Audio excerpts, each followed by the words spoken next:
For most families, a child's teenage years are often difficult, marked by experimentation, rebellion, the search for one's own identity.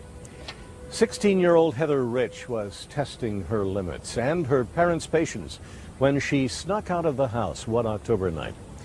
But what began as an adventure with friends ended in tragedy. On this program, one of those friends will tell American Justice his story of how, for no special reason, 3 teenagers became killers.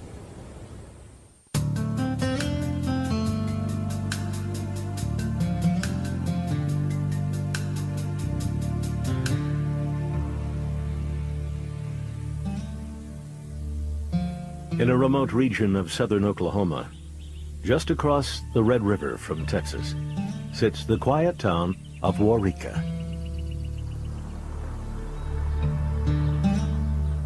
A tiny community of 2,000 people, Waurika has few distractions to offer its residents, especially its teenagers. It's pretty much small town America where kids are growing up. There's nothing to do. You know, they don't have any movie theaters or anything like that, you know. It's just same old every day.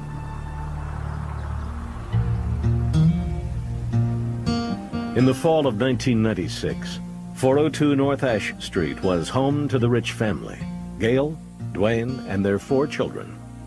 The second youngest was 16-year-old Heather, a sophomore and cheerleader at Waurika High School. She was just a typical young girl, but there was something always special about her. She could enter a room and all eyes would turn to her. There I am with my towel on. She was fun to be around, you know. She was always laughing, cutting up, doing whatever. She always wanted to do something wild, or just, really she just wanted to do something different. Heather was not afraid of anything. She'd try it all. On the evening of October 2nd, 1996, in a scene familiar to many families, mother and daughter got into an argument over a $300 telephone bill. I was ready for a fight here. Okay, Heather, how are you going to pay this bill? Well, she's looking at me in all this innocence, and I was so frustrated. I told her that night that all she did was cost me money. And I never said anything like that to Heather. The argument had not yet ended when Heather went to say goodnight to her parents.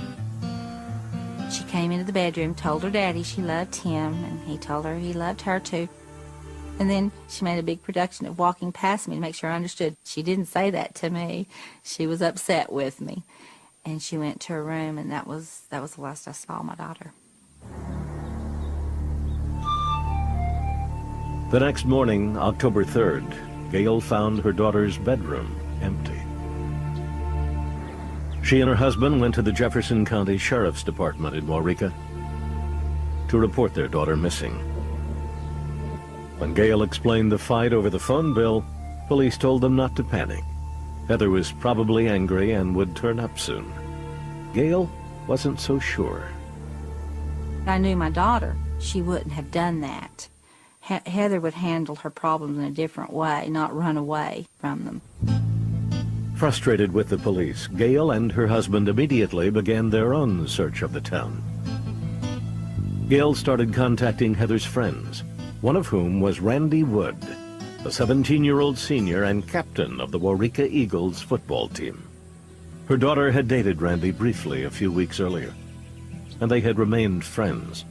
Their dating, or what the kids call going together, consisted of talking on the telephone for hours at a time, seeing each other at school, and him coming over to the house and watching TV with her.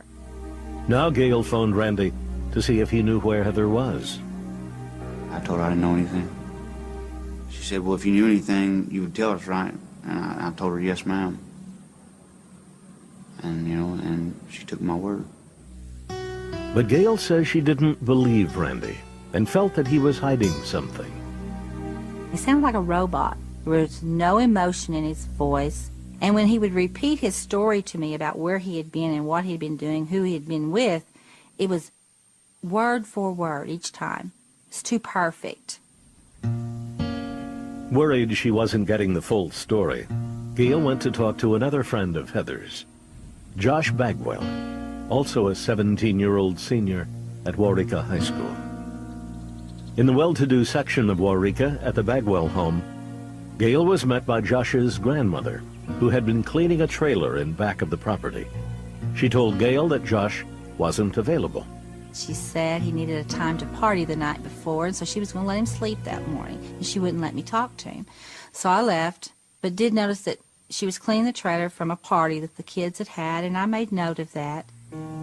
With still no sign of Heather, Gail was growing increasingly worried. Hours became days, and local and state police joined the search, without success. Then, on October 10th, 1 week after the cheerleader's disappearance, police across the Red River in Texas made a grisly discovery. What we were told at the time was that they thought they'd found a human leg floating in Belknap Creek. From the bridge overlooking the creek, Texas authorities spied a body half submerged in the murky water below. Evidence visible on the bridge clearly indicated foul play. You'd definitely tell there had been a murder there. You could tell by the patterning of the blood, and it was apparent that someone had covered it up with dirt and tried to conceal it. Police struggled to pull the mutilated body from the creek. It looked like there were more than 5, 6. Ultimately, we learned that there had been 9 shotgun blasts to the body. The body was so damaged that no immediate identification could be made. But Montague County Sheriff Chris Hamilton knew that just across the border in Oklahoma, a high school sophomore was missing. Heather was reported having braces. This female did. She reported having a ring, which this female did. What do you think, guys? Does that look anything like her? It's kind of hard to tell, I know. The braces sure does. That evening, Dwayne Rich, Heather's father, identified his daughter from the ring on her finger. Dwayne returned home to break the news to his wife. I just told him to hurry up to say it. I don't remember a lot after that. I went into shock. I remember screaming, beating on everybody that was close enough to me, and just trying to accept it, that she was dead. She wasn't coming home.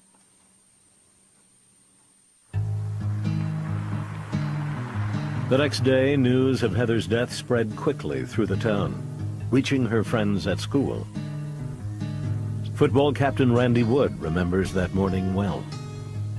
Somewhere around third hour, I was at the water fountain by the gym, and a friend of mine come up and said, well, they found Heather's body. And everything just stopped. My world stopped, my time stopped, everything just stopped.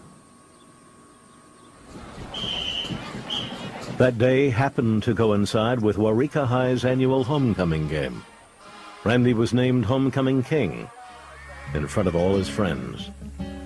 It was supposed to be a special moment, but the festivities were the furthest thing from the young man's mind. I knew I wasn't supposed to be there. Some people would call it bittersweet, but I would call it bitter. The honor was there, but I wasn't, you know. I was on that bridge, you know, thinking about what had happened. Randy, it turned out, knew far more than he was telling about the murder. But to discover that secret and to arrive at the truth, investigators would have to untangle the stories of both the high school cheerleader and the football player.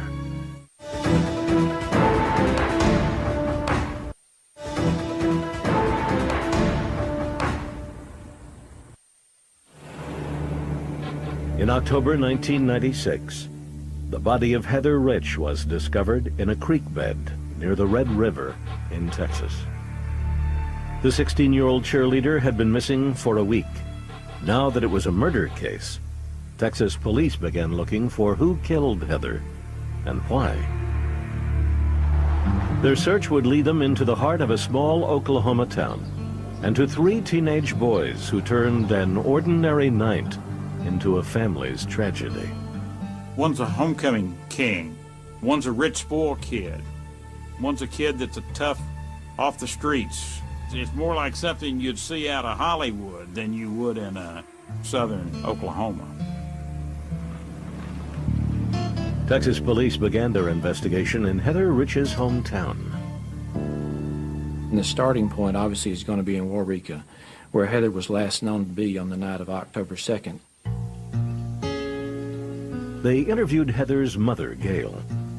She told them about her own search for her daughter and the early suspicions she had regarding two of Heather's friends, homecoming king Randy Wood and his friend, fellow senior Josh Bagwell. We were getting the vibes from these two particular boys that they knew something that they weren't telling us. At Waurika High School, investigators interviewed several students. Heather's best friend on the cheerleading squad also pointed police in the direction of Randy and Josh. She had heard that Heather had gone to a party the night she disappeared, and she named the people that were involved. She knew Josh Bagwell and Randy Wood very well. The two boys were well known around town. Josh Bagwell was considered to be the little rich kid in town, the one who always drove the nicest car. And he was sort of the rich, dark character in town. Randy Wood, on the other hand, came from poverty and lived in Waurika with his grandmother. But he had managed to find his niche. Randy Wood was the captain of the football team and a popular kid in the school. I think just his status as the football player and everything else made him that in the school district. Like many Waurika teenagers, both Randy and Josh passed their nights driving the back roads, drinking whiskey, and doing drugs. Cocaine, methamphetamines, marijuana, any number of things. At some point during the day, I would do one of all three of them or more than one. Sometimes I would do all three. Heather Rich had also experimented with alcohol and drugs. Her family didn't know that she had been sneaking out late at night to meet up with Randy and his friends. She would say she would spend the night with somebody else and come downtown. Most people were scared to, I guess, to defy their parents, especially girls her age, and she really didn't care, you know. I guess she thought she was good enough where she wouldn't get caught. But Heather Rich did get caught. On September 27, 1996, just 5 days before her disappearance, Heather and another cheerleader were found drinking on the sidelines of a football game and suspended from school for 3 days. Confronted by her parents, Heather revealed that she had experimented with drugs. She was crying, and she brought in a cigar box, and it's full of things to use to smoke marijuana with. We were concerned about the drinking and why she was rebelling in this way, doing the things that seemed out of character. I think she had just began to develop an experience on the fringe of that subculture, and I think that in time, Heather would have bounced off of that and gotten her business back in order, but she was not given that opportunity. But did high school seniors Josh Bagwell and Randy Wood have anything to do with her murder? Both told police they had spent the night of October 2nd together, playing dominoes and drinking in the trailer behind Josh's house. According to Randy, neither boy had seen Heather that night. He's rattling the story out, and there's no emotion, there's no having to think about it, it's automatic coming to him. I had wrote down on my notepad, concluding his interview, that I believed he was lying.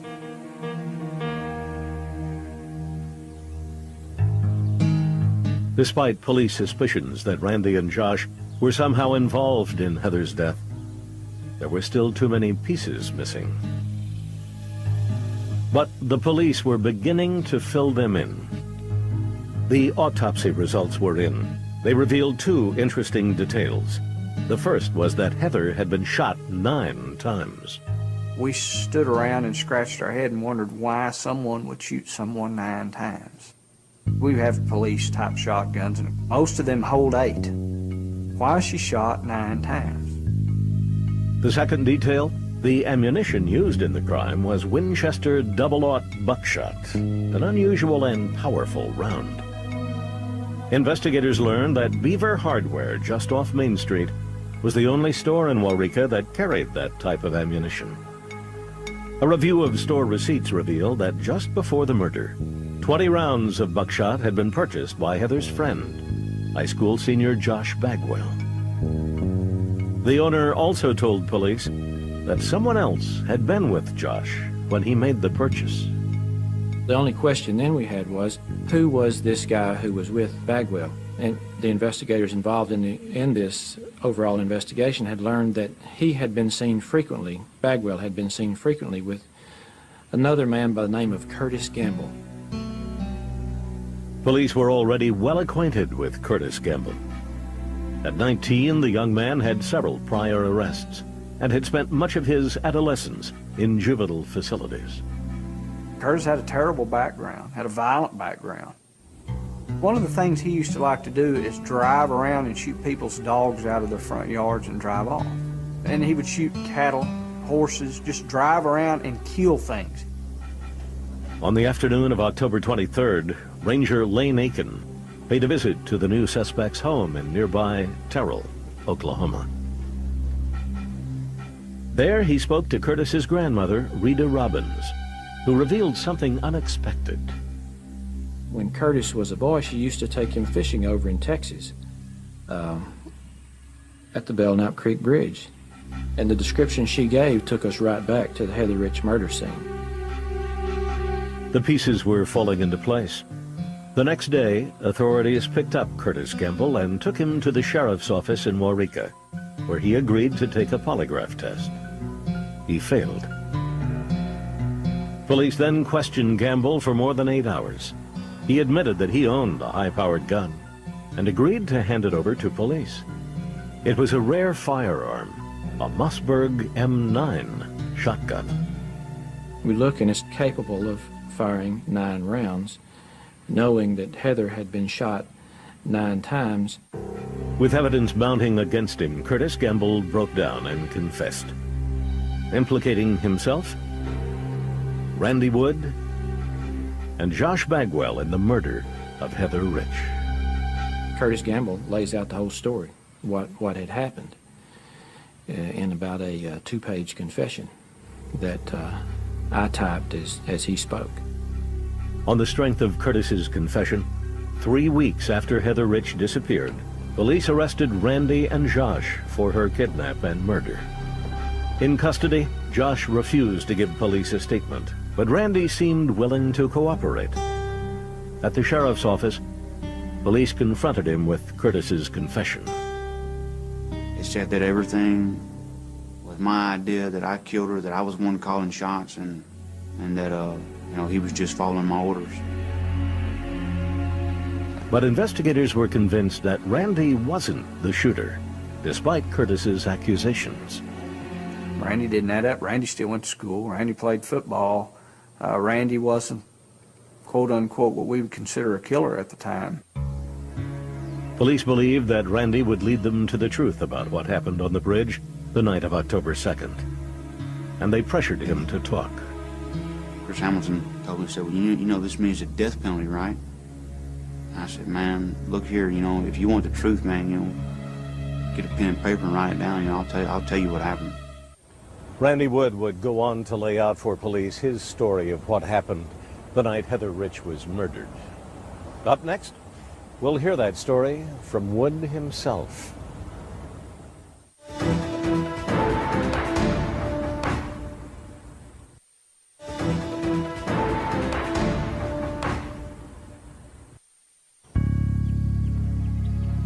In October 1996, in Waurika, Oklahoma, investigators arrested teenage friends Randy Wood, Curtis Gamble, and Josh Bagwell for the murder of 16-year-old Heather Rich.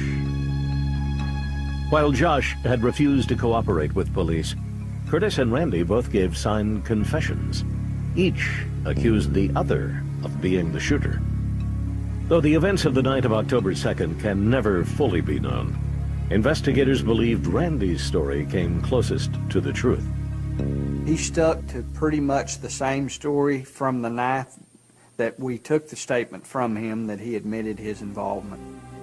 He was polygraphed on that story. He passed. Randy Wood agreed to tell American justice the same story he told police. He says the evening of October 2nd, 1996, started like so many others, getting together for a night of drinking with friends Curtis Gamble and Josh Bagwell. Curtis and Josh came over, and they said, let's go party. You know, we got some whiskey and some beer, let's go. On this night, the boys would be joined by a fourth person, Heather Rich. Though she knew Josh and Randy well, she did not know Curtis. We were supposed to go pick her up at a church across from her house. We got there a little bit early, and she wasn't there, but we all kind of snuck up to her window and knocked, and she was already gone. We got back to the trailer, and she was sitting on the step of the trailer smoking a cigarette. The trailer was parked outside Josh's house. The four teenagers went inside. First, we're just sitting there, we're talking, you know, the radio's playing. Then Josh had gotten some gin. According to Randy, Josh and Heather wanted to be alone. She went to drinking, and they went to kissing, and me and Curtis agreed to leave while they, you know, done whatever they was going to do. And, you know, we left. Josh and Heather were left alone while Curtis and Randy rode the streets, the back roads, still drinking. When they came back, Heather was extremely intoxicated. Randy says that Josh and Heather had had sex, and that consequently Heather felt she had betrayed Randy, her former boyfriend. She was telling me she was sorry and this and that, and I told her, you know, you don't have to worry about anything. You know, me and you called it quits a long time ago, so, you know, you're not doing wrong by me. And then, you know, she just kind of, she kind of just laid down. Heather had apparently consumed so much alcohol that she was close to passing out. The boys, now drunk themselves, then began encouraging one another to take advantage of the semi-conscious girl. I'm not real proud of this, you know. I think the only reason why it entered my mind is because it was there and it was available, you know. I was young and, you know, hormones were raging. I was going to have sex with her, but then I decided not to, you know, because she was just passed out. This is a copy of the two statements that he gave us that night. He says, me and Curtis went in to have sex with her. Curtis had sex with her. He claims he didn't. He says he couldn't. It's whether or not you want to believe that or not. According to Randy, Curtis did have sex with Heather, then left her unconscious in the back of the trailer and continued drinking with the others.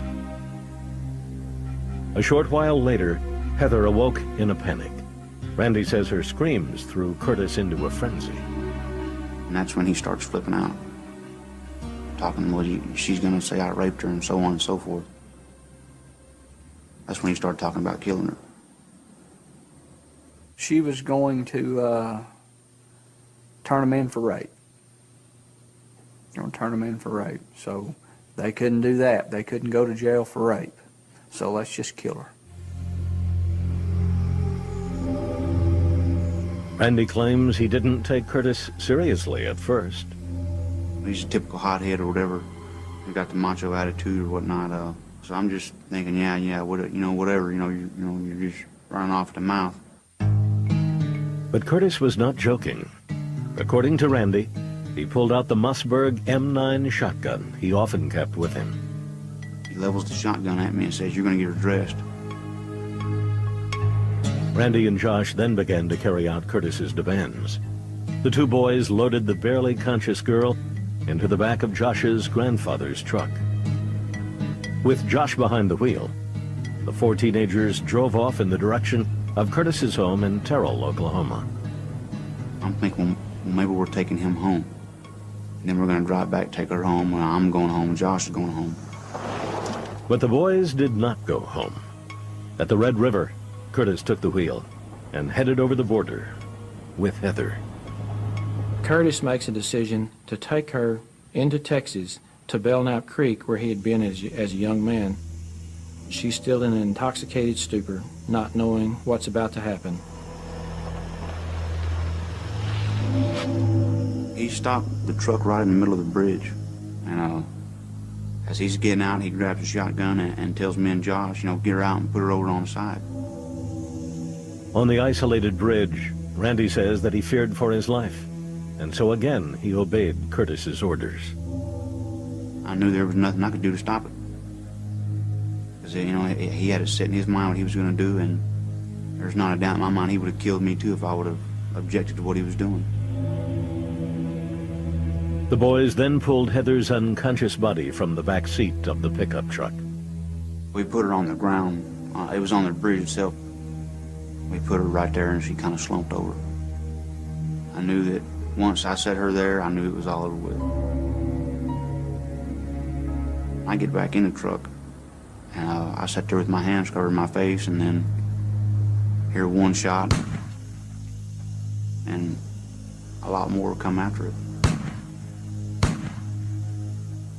I put my hands on my face because I couldn't deal with it. Something in me just opened the door and I stepped out, you know. And I seen the blood, and then I seen the big hole that used to be her head. He had shot her in the back of the head first, and it was just laid it open. Death is it's got its own face, and it's unlike anything else. According to Randy Wood's story, after Heather was shot, they all helped throw her body into the river, then returned home. No one said anything to police until they were presented with a mountain of evidence against them. Having won confessions from Randy Wood and Curtis Gamble, authorities next turned their attention to the only one who refused to cooperate, Josh Bagwell.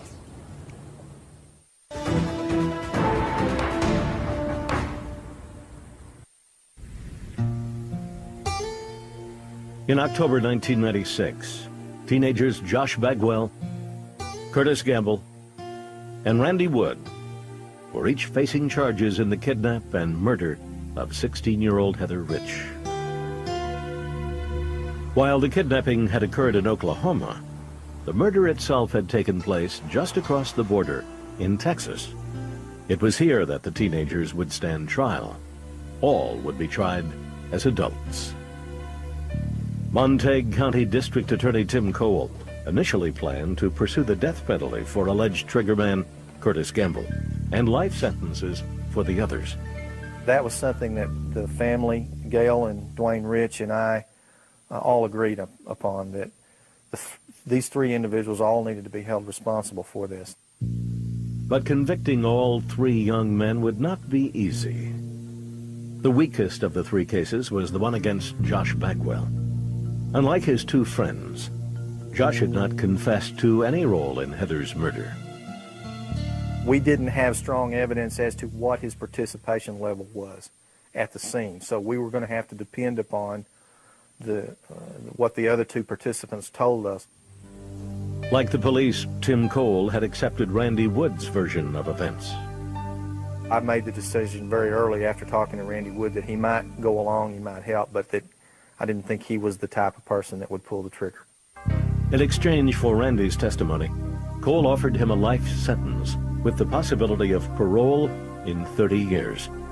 Randy quickly accepted the deal. As for Curtis Gamble, the prosecutor believed he was the actual killer. The evidence seemed to point to him. But there was also something else. You could look into his eyes and you knew that something was wrong. You weren't sure what, but it just wasn't right. I've called him evil before. I think he's an evil young man. Still, to make the case against Josh Bagwell as strong as possible, the prosecution wanted to offer Gamble a deal as well. Before the offer was made, prosecutor Tim Cole sat down with Heather Rich's parents. They said, will we be willing to let him trade the death penalty in exchange for life imprisonment? Could we accept that?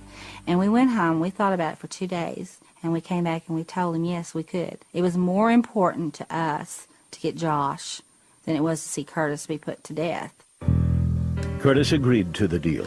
On October 15th, he pled guilty to the murder of Heather Rich and accepted a life sentence. The essence of the plea agreement was admit you're the shooter, tell the truth, and tell the truth when you are called to testify. We gave him a life sentence and not the death penalty, which is what I fully believe he would have gotten had we continued that trial. True to his reputation, Curtis's violent streak showed during the sentencing hearing. All the bailiff did was put a hand on his back, kind of directing him. Before we could even really react, he's got the bailiff. He's knocked him down, he's got him by the throat, and he's choking him out. I grabbed Curtis around the neck and started trying to choke him to the point that he would let go of the bailiff. Eventually, Curtis passed out and he let the bailiff go. 4 months later, in February 1998, almost a year and a half after Heather's murder, the trial of Josh Bagwell opened in Montague, Texas. Television cameras were only allowed to record the proceedings from outside the courtroom. Josh's defense team, which declined to speak to American justice, came to court with an aggressive, two-pronged strategy. First, they attacked Heather Rich's character. The only term I can think of that would be appropriate is that they trashed her. They did everything they could to try to get the jury to be less sympathetic towards her. Heather's mother, who testified about the last moments she spent with her daughter, faced the defense's onslaught. We wanted to bring up her drug use and her drinking problems. All of these things are a part of Heather. She was this honor student, this wonderful daughter, and this same daughter that did all of these things was also the one that could drive us crazy because here she was experimenting with marijuana. When it's all said and done, what came down to, she was a teenager. The second prong of the defense attack was to raise sympathy for Josh Bagwell, who, his lawyers insisted, had been forced into a murder plot against his will. But the success of this strategy would depend on the testimony of Bagwell's alleged co-conspirators, Randy Wood and Curtis Gamble.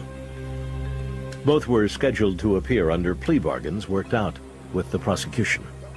Curtis took the stand first and immediately played into the hands of the defense by reverting to his original story. He again insisted that it was Randy who had shot Heather, and now included that Josh hadn't even known that she was going to be killed. Prosecutors say they weren't concerned by this reversal. Tim Cole knew how the jury would react to Curtis. I wanted them to see him. I wanted them to see his demeanor. It didn't really matter to me what he said because I felt that as soon as you see Curtis Gamble, you believe that he is the killer. By changing his story on the stand, Curtis Gamble violated his plea agreement. He would later be convicted of conspiracy to commit murder and was given a second life sentence. Curtis's turnabout made Randy Wood's testimony all the more crucial. But the mere fact of Randy's plea bargain made him a target for the defense. Josh Bagwell's lawyers would be able to hammer him and his testimony because, well, aren't you getting this? Didn't you agree to testify against Josh Bagwell in exchange for, no death sentence? Then, on the night before he was due to testify, Randy Wood shocked everyone by suddenly withdrawing from the deal he had made with the prosecution. I thought at that point that meant he was not going to testify and he wasn't going to take the deal. I knew that I had very little chance of convicting Josh Bagwell without that testimony. So at that point in time, I felt like the case was over. It wasn't over. Randy Wood still planned to take the stand. I didn't want people to think that I was just testifying for the plea agreement, I wanted people to believe my story. Because without, if they don't believe it, what good is it anyway? The decision was almost unheard of. By refusing the deal, Randy risked a full capital murder trial for his role in Heather's murder, and a possible death sentence if convicted. I've never known a defendant to do what Randy did, ever. Nor have I ever heard of a defendant doing what Randy did. It just hasn't happened, at least not in this part of Texas. His own lawyer was saying, hey guy, this is crazy.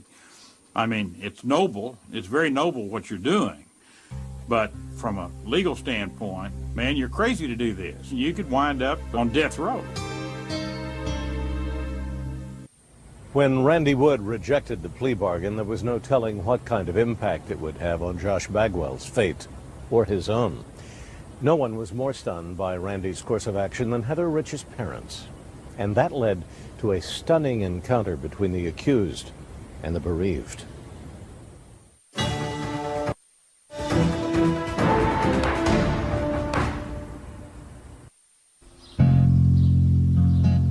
February 1998, Montague County, Texas, a turning point in the Heather Rich murder trial. Confessed co-conspirator Randy Wood had stunned the court by withdrawing from his plea agreement the night before he was due to testify. This opened him once again to his own capital murder trial. He was risking being subject to the death penalty again, because without the deal, then that means that I could have then come back and sought the death penalty against him. Yet Randy insisted this was the course he wanted to take. I owed it to everybody, including myself, but especially her family. I mean, because they would have always presumed that I was just saying what I said because of the plea agreement. Everybody would have presumed that. On February 10th, the third day of testimony, Randy took the stand. He testified that Curtis Gamble had shot 16-year-old Heather Rich, and more importantly, that Josh Bagwell had been a full participant in the murder and cover-up. When he went back and got on the stand, rejecting everything, got up there with no protection, we knew that he was telling the truth because of what he was risking, his own self. He was risking being put to death. I knew for sure Randy was telling the truth. The jury believed Randy too. On February 14th, Josh Bagwell was found guilty of both capital murder and conspiracy to commit murder. He was sentenced to life plus 99 years in prison. Randy Wood, meanwhile, returned to jail to await his trial. There he made an unusual request. He wanted to meet the parents of the girl he had helped murder a year and a half earlier. They agreed. The event was televised on ABC's Primetime Live in May 1998. About how sorry I am how all this happened. I know you. And I wish there was a way I could have changed it and done something different. I finally got to tell them, how I felt, that I was sorry for what happened, and they thanked me for the testimony I gave. I mean, that may have been the turning point even, because they believed you. The jury, I know, believed you. Yeah. You didn't have to do what you did. I did the right thing. You did. It helped just to be able to talk to Randy, to let him know what my feelings were, because I wanted to know, Randy to know that I'd forgiven him. I wanted him to know that, and to be able to look at me and to see that there was no hatred in my eyes for him, and he saw it. He knew that. I really don't know what else to say. You've said enough. I appreciate it. Thank you.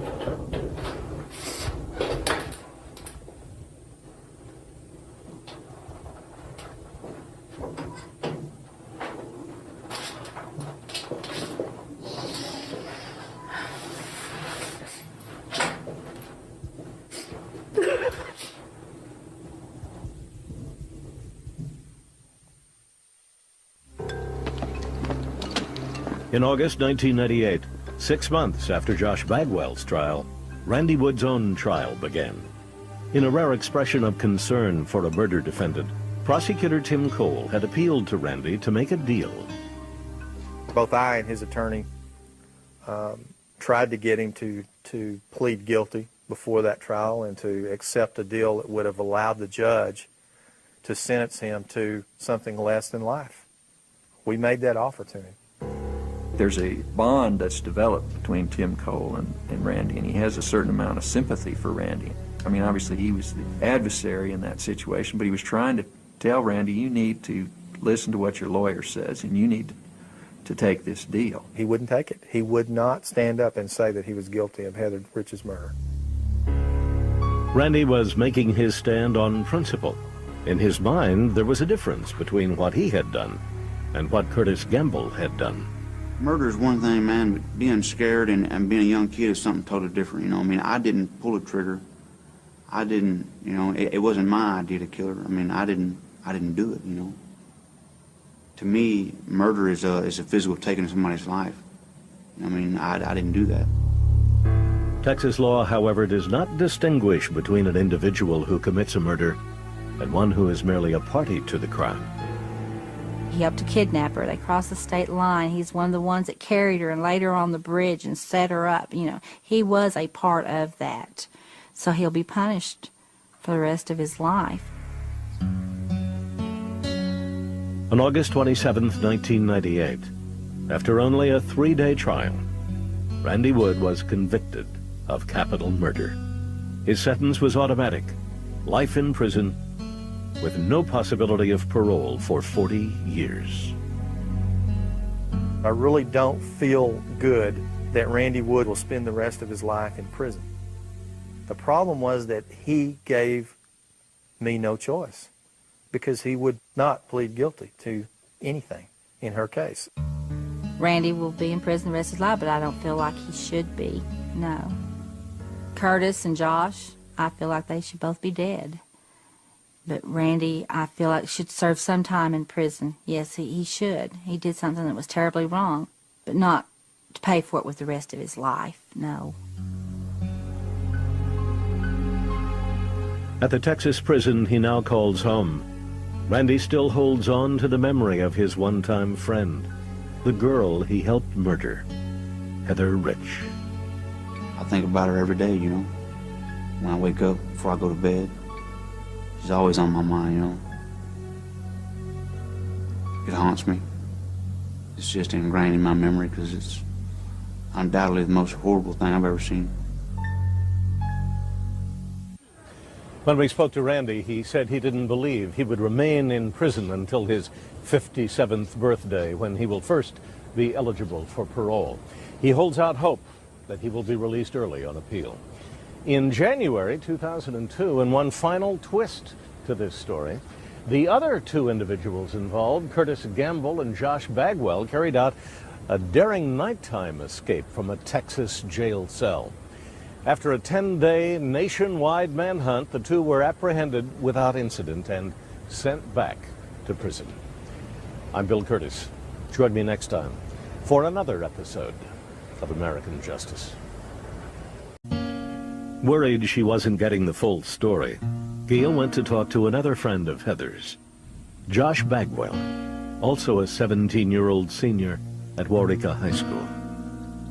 In the well-to-do section of Waurika at the Bagwell home, Gail was met by Josh's grandmother, who had been cleaning a trailer in back of the property. She told Gail that Josh wasn't available. She said he needed a time to party the night before, and so she was going to let him sleep that morning, and she wouldn't let me talk to him.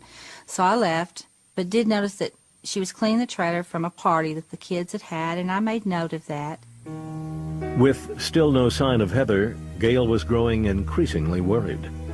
Hours became days, and local and state police joined the search, without success. Then, on October 10th, 1 week after the cheerleader's disappearance, police across the Red River in Texas made a grisly discovery. What we were told at the time was that they thought they'd found a human leg floating in Belknap Creek. From the bridge overlooking the creek, Texas authorities spied a body half submerged in the murky water below. Evidence visible on the bridge clearly indicated foul play. You'd definitely tell there had been a murder there. You could tell by the patterning of the blood, and it was apparent that someone had covered it up with dirt and tried. Dwayne and their 4 children. The second youngest was 16-year-old Heather, a sophomore and cheerleader at Waurika High School. She was just a typical young girl, but there was something always special about her. She could enter a room and all eyes would turn to her. There I am with my towel on. She was fun to be around, you know. She's always laughing, cutting up, doing whatever. She always wanted to do something wild, or just, really she just wanted to do something different. Heather was not afraid of anything. She'd try it all. On the evening of October 2nd, 1996, in a scene familiar to many families, mother and daughter got into an argument over a $300 telephone bill. I was ready for a fight here. Okay, Heather, how are you going to pay this bill? Well, she's looking at me in all this innocence, and I was so frustrated. I told her that night that all she did was cost me money. And I never said anything like that to Heather. The argument had not yet ended when Heather went to say goodnight to her parents. She came into the bedroom, told her daddy she loved him, and he told her he loved her too. And then she made a big production of walking past me to make sure I understood. She didn't say that to me. She was upset with me. And she went to her room, and that was the last I saw my daughter.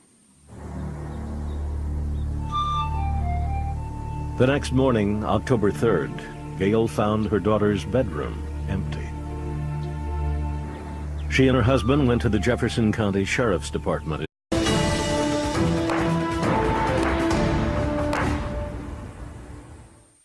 For most families, a child's teenage years are often difficult, marked by experimentation, rebellion, the search for one's own identity. 16-year-old Heather Rich was testing her limits and her parents' patience when she snuck out of the house one October night. But what began as an adventure with friends ended in tragedy. On this program, one of those friends will tell American Justice his story of how, for no special reason, 3 teenagers became killers.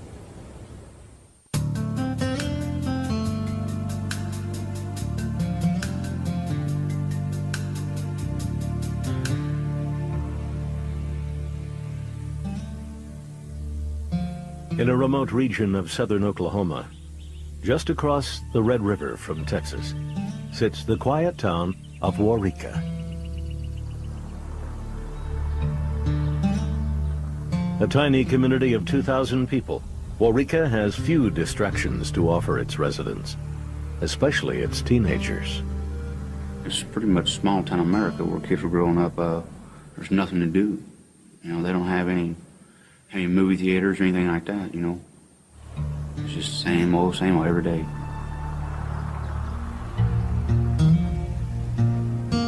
In the fall of 1996, 402 North Ash Street was home to the Rich family. Gail? To conceal it. Police struggled to pull the mutilated body from the creek. It looked like there were more than 5, 6. Ultimately, we learned that there had been 9 shotgun blasts to the body.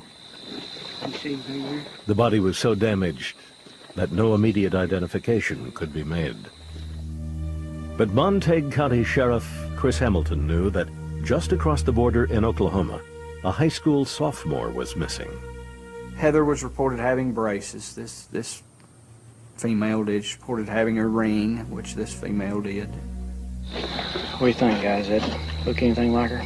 It's kind of hard to tell, I know. The braces sure does. That evening, Dwayne Rich, Heather's father, identified his daughter from the ring on her finger. Dwayne returned home to break the news to his wife. I just told him to hurry up, just say it. I don't remember a lot after that. I went into shock. I remember screaming, beating on everybody that was close enough to me, and just trying to accept it, that she was dead. She wasn't coming home.